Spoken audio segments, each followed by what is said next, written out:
How's it going, everybody? Welcome back to FYJ Console Refurbishing. I just want to quickly show the key differences between the three revisions of power supplies.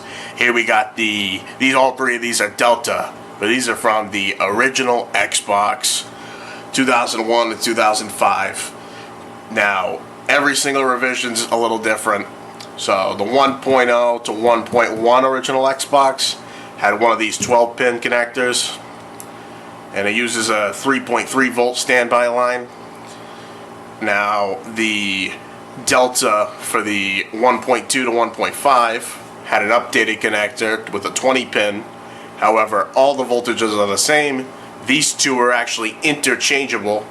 If you can get the pin out for this one and you want to use this one and this one, they're swappable. You just have to splice some wires and have a chart.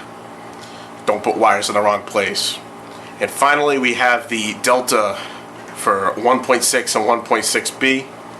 Now, this has a completely different voltage from the other ones. For the standby rail, it has 5 volts instead of 3.3, and it also has another 3.3 volt line. So it's absolutely crucial that you do not try to put a Delta 1.6 power supply into where a Delta